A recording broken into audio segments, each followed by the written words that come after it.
اچھا ہم صاحب، ایک اور استدلال ہمارے یہاں بالعموم پیش کیا جاتا ہے، بلکہ اس میں ایک حوالہ دیا جاتا ہے بڑے مشہور ادیب کا، منٹو کا، کہ جب ان سے عدالت میں پوچھا گیا کہ بھئی آپ کے اس ناول کے اندر جو چیزیں نظر آ رہی ہیں، جو کردار ہیں، جو پلاٹ ہے، جس نوعیت کی بات ہو رہی ہے، وہ تو بے حیائی کو فروغ دے رہی ہے ہمارے معاشرے کی. انہوں نے کہا تھا کہ بھئی اگر معاشرہ ننگا ہے تو میں اس کو کپڑے نہیں پہنا سکتا. کہا جاتا ہے کہ جس مشرقی تہذیب کی بڑی بات کی جاتی ہے اور بڑی اقدار کی بات کی جاتی ہے، یہاں پر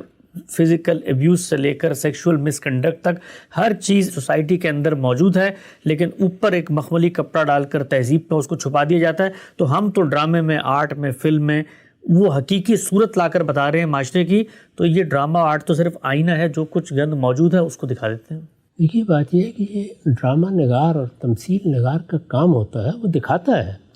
یعنی بہت سے مصنفین ہیں وہ ان چیزوں کو لکھتے ہیں،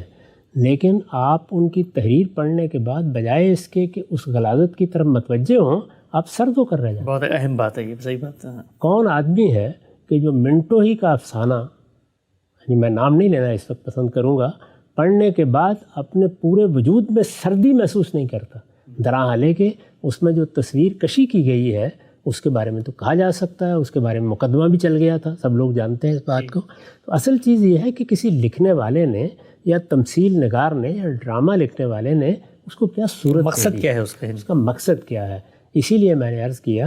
کہ چیزیں تو سوسائٹی سے اٹھا کر دکھائی جاتی ہیں، اور سوسائٹی سے اٹھا کر دکھائی جاتی ہیں تو اسی صورت میں اصلاح بھی ہوتی ہے، اچھی اقدار بھی پیدا ہوتی ہیں، اور لوگ بھی ان سے حظ اٹھاتے ہیں. لیکن ان کو دکھانے کا طریقہ کیا ہونا چاہیے، اس میں ہر شخص کو اپنے نفس سے پوچھنا چاہیے. یعنی جو لکھنے والا ہے، جو اس کو ڈائریکٹ کرنے والا ہے، جو اس کو کوئی صورت دینے والا ہے، جو اس میں کردار ادا کرنے والا ہے، اس کو اپنے نفس سے پوچھنا چاہیے. جیسے میں نے کہا تھا کہ سل نفسک، اپنے آپ سے پوچھئے کہ آپ اصل میں کیا کرنا چاہ رہے ہیں، آپ کے پیش نظر کیا ہے. وہ پیش نظر کیا ہے؟ جس وقت آپ کے پیش نظر خیر ہوگا، جس وقت آپ کے پیش نظر معروف سے محبت ہوگی، تو خود بخود آپ اسی چیز کو اٹھا کے لائیں گے، تو اس کی تصویر ایسی بنا دیں گے کہ جس سے فی الواقع لوگ نہ صرف یہ کہ تعلیم پائیں، تربیت پائیں، بلکہ وہ ان چیزوں کو